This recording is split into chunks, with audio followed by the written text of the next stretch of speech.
Did the Amazon man just back the truck up in order to drop off all the packages from your last late night binge round of impulsive spending? Is this leaving you feeling like there is something wrong with you, some inherent character flaw? Well, I'm here to tell you there's not. There's actually a medical chemical explanation for this, and it has to do with the dopamine levels in your ADHD brain.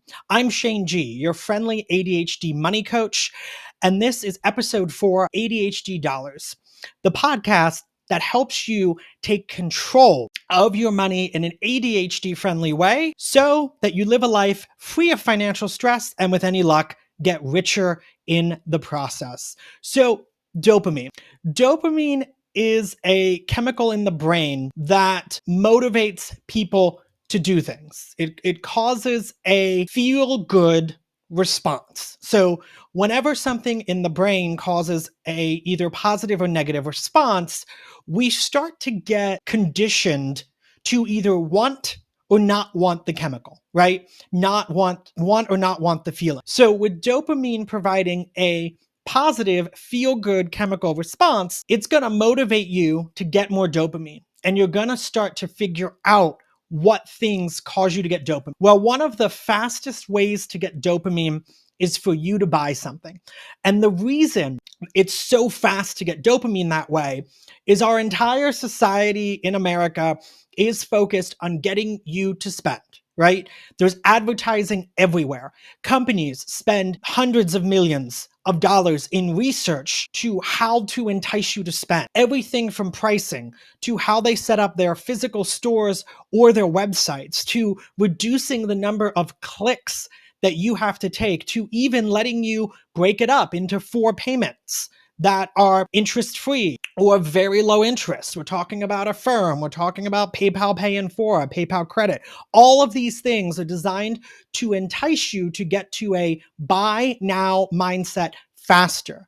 So this is nothing wrong with you. This is not a character flaw. Your brain literally has lower dopamine levels than a neurotypical person. So with an ADHD person, if you test dopamine levels in the brain, you can confirm that they have ADHD. Potentially. There's some other conditions that can cause it, but if it's suspected you have ADHD, this is something you can test for, right? Now, we don't test for this as part of diagnosing ADHD because there is enough clinical signs, observed signs, that we quite honestly don't need to, right? And the levels of dopamine do vary naturally from person to person, so it would be a little more difficult to come up with an absolute threshold there that is oh, you definitely have ADHD. And to be blunt, if you have a lower dopamine rating, but you're not exhibiting any of the clinical symptoms of ADHD, then it's really not a problem, right? So with this lower dopamine, you and your brain are constantly trying to find ways to get dopamine, right? Again, you don't consciously realize that's what's happening, but that's what's happening. You know you've had this feel-good feeling before. You want to get it again. So what is your brain going to do? Well, again, ADHD brains have what's called executive dysfunction. Executive functioning is how you take a problem or an action and break it down into the parts necessary to make it happen. So even actions that we treat as really, really simple, loading the dishwasher, we talk about that as if it's one task, one step. It's not, right? First, you have to identify the dirty dish. Second, you have to get the dirty dishes in the dishwasher. Well, if the dishwasher is already full of clean dishes, those have to come out. Then you have to put them in the dishwasher in the right way so they all fit. And so one dishwasher run doesn't become 2, right? So there's a lot of steps that goes into this process. And so when you take the search for dopamine, the search for that feel-good feeling, with this executive dysfunctioning, this inability, even for tasks and things we've done 500 times, to clearly and easily put together the next steps of what needs to happen, your brain is searching for the fastest, and not even so much the fastest, the easiest, which generally correlates with fastest, dopamine response. And generally, in our society, it's going to immediately jump to the last time you bought something and it made you feel. Now, you might think though, well, okay, so I can buy something, get the hit, and I'm good to go. Well, the problem with that is it's not the actual buying that really gives you the dopamine hit.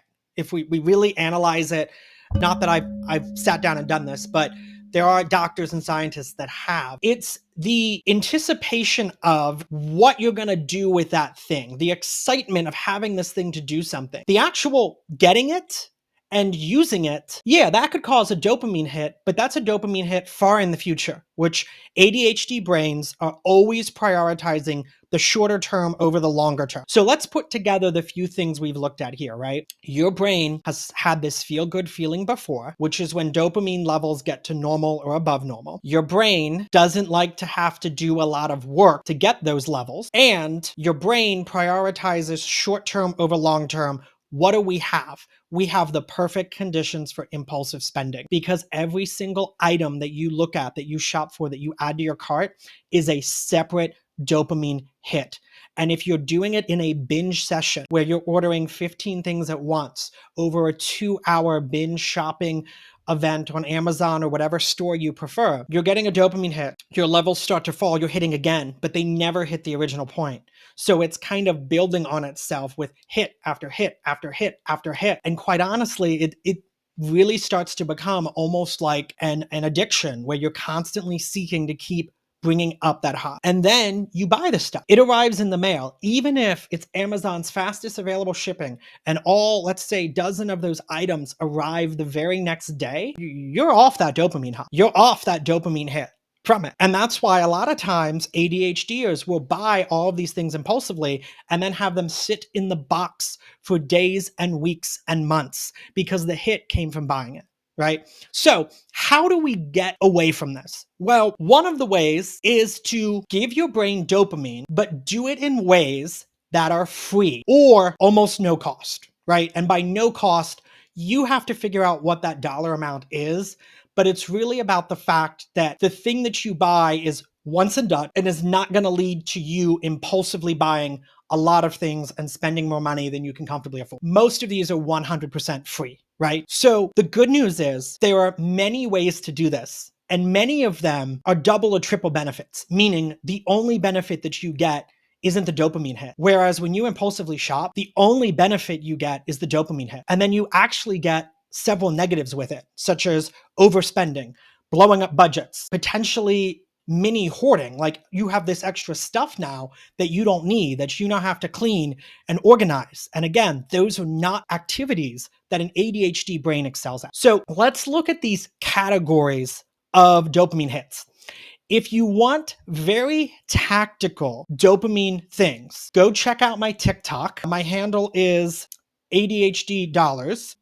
I did a series on my TikTok and will continue to release over time additional videos with very tactical actions you can take.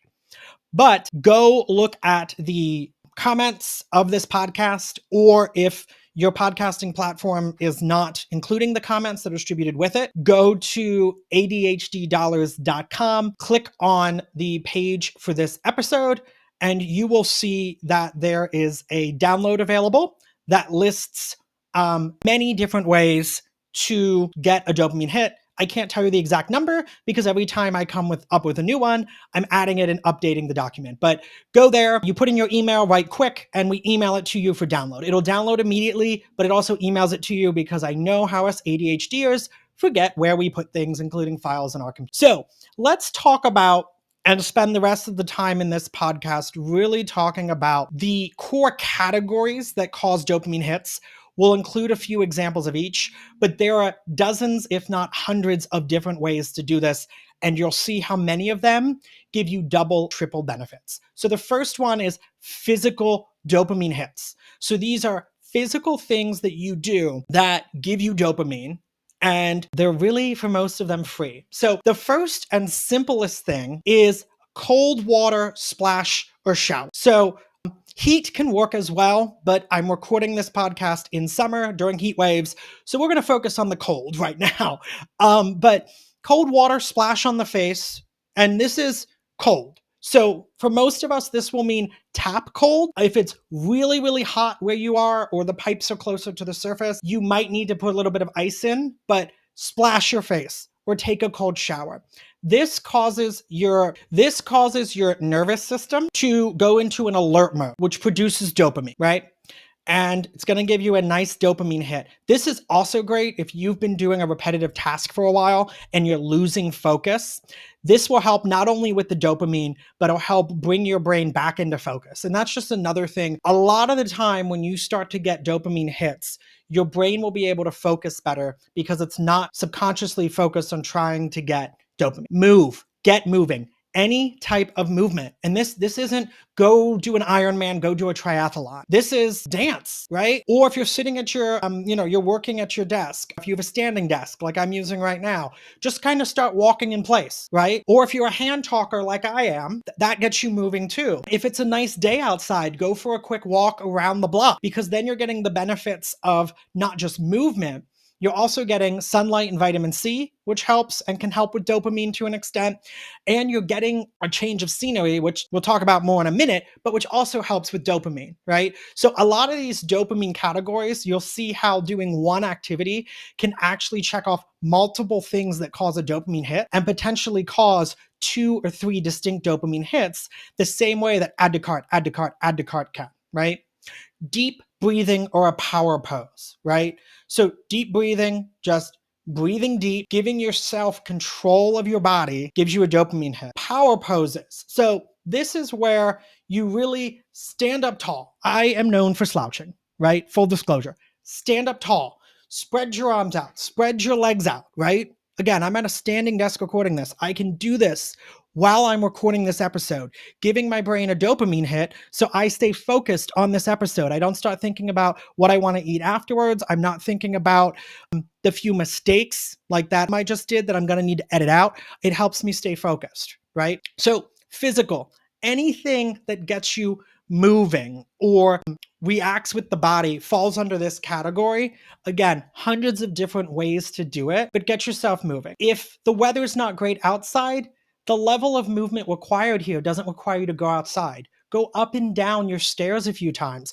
And the beautiful thing about most of these physical ones is it's not about the amount of time, right? This isn't you exercising per se, although exercising will give you many, many dopamine hits. It's an amazing, amazing thing. There will be a dedicated episode of that sometime down the road. But this isn't exercising where the number of reps or the amount of time you do it is critically important to building muscle. This is all about just getting the dopamine hit, which can happen sometimes with actually very little movement. Just standing up. If you've been sitting for 4 or 5 hours in a desk job, stand up and do a walk around the cubicle for it will do wonders for you. The next category is sensory dopamine hits. So these are things that get your 5 senses going and give you a nice hit of dopamine, right? Again, in today's world, we do a lot of things on the phone, a lot of things on the computer, a lot of things on the iPad. Those don't give you sensory hits for the most part. You'll see how some of the examples you can get it from that, but for the most part, those don't give you dopamine hits. One of the easiest sensory dopamine hits is your hearing. Listen to your favorite music. Or for a potential double or triple dopamine hit, listen to a song with emotional meaning to you, positive emotional meaning, okay? Don't listen to your breakup song from your last breakup, right? Listen to a song that was big when you were in high school, that you went out clubbing to, right? In college or in your 20s that gives you positive memories. You're going to get a hit from hearing the song. You're going to get a hit when you get that nostalgia. You're going to get another hit when you get those memories come rushing in. So listen to your favorite music. Listen to a song that gets you amped up, gets you going. And guess what? If it gets you dancing, you're getting a sensory and a physical hit at the same time, while generally getting a third hit from just naturally getting happy and smiling, right? Tactile activities, touching something, right? Doing something with your hands. Again, we spend a lot of time on phones. Tapping on your screen is not a tactile activity. Using your keyboard is not a tactile activity. These are things like doing a puzzle, putting together Legos, doing sewing, folding laundry, loading the dishwasher, cleaning the sink, cleaning the counter, things that get you using your hands. A lot of them are also going to make you get up out of your chair and get moving. There's another dopamine hit. Hit without add to cart, add to cart, add to cart. Aromatherapy. So something with smell. Right? Now, sometimes this is as simple as making some cookies or just taking a pot of water, putting some cinnamon and some apple slices in it or whatever, getting a nice scent. A much faster and easier way is aromatherapy, right? Just opening a jar of spices, smelling cinnamon that reminds you of your grandmother's apple pie can do it. All of those are great dopamine hits. The next category is social. Us ADHDers do well in groups and socialize. Now, if you're an introverted ADHDer, which very much is a thing, I'm not, as you've probably figured out, I'm a type A extrovert. If you're an introverted one, that still doesn't mean you don't want to be social. It means you probably don't want to be social in large groups, or you don't want to be social in person. You still will get interaction. And being social can be as simple as sending a meme, sharing YouTube or TikTok video with a friend, and them just reacting with a thumbs up, right? That is a social interaction and a social response. One caution there. If you are having one of those days where you are in what I call a dopamine depression, you're feeling really, really down. A lot of times it's because your dopamine levels have dropped very, very low. Don't text the unreliable friend, because you will turn their lack of a quick response to mean something it doesn't mean at all, right? Pick up the phone, give a quick phone call to someone.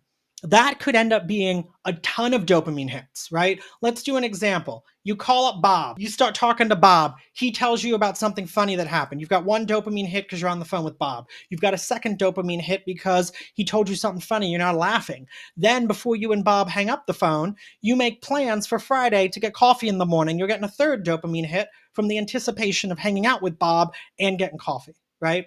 So a quick call with someone can be really, really important. Texting can work, but sometimes that synchronous direct communication is better. Laughing. Make yourself laugh. Believe it or not, fake laughing. Ah, ha, ha, ha, works. I can't stand it because it feels fake. It feels phony. And it's like, are you kidding me? Like, I got to make myself fake laugh. Instead, create a playlist on YouTube. Create a set of favorites on TikTok of clips that make you laugh, whether it's an animal doing something funny, whether it's your favorite comedian, or go watch your favorite funny movie where you're going to get multiple dopamine hits with each funny and laughter invoking scene. Novelty hits. So this is where you do things that trigger excitement in your body, a feeling of change. So rearranging your desk, walking, but a route you haven't used before, to a block you haven't gone to before, to a part of your town or city you haven't gone to before, right? We're introducing something new into it, right?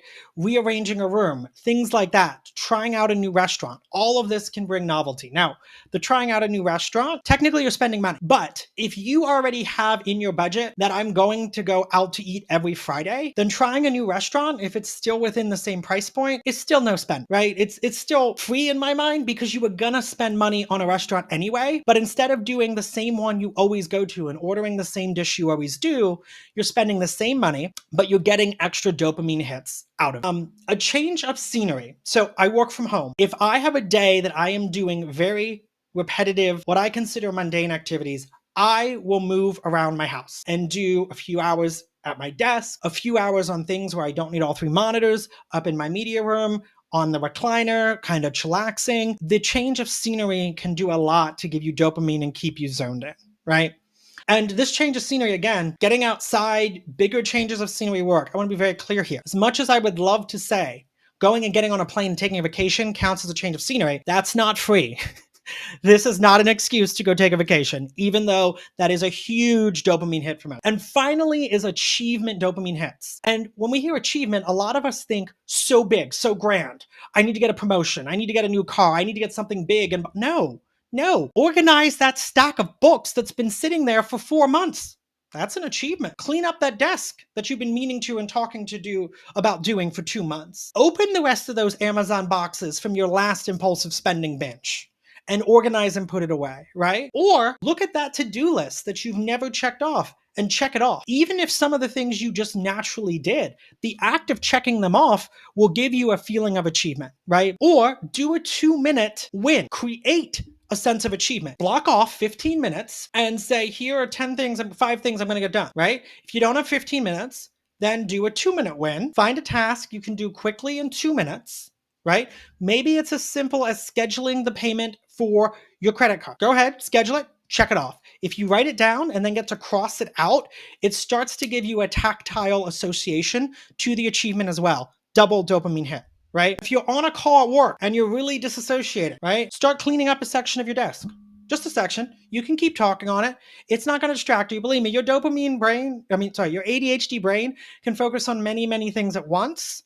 It can certainly handle you cleaning up a corner of your desk while you're taking a phone call with your headset on or your speaker. So again, we have gone through 5 major categories of free dopamine hits: physical, sensory, social, novelty, and achievement. Within each of those, there are absolutely ways to spend money impulsively, but there are many, many more ways to not.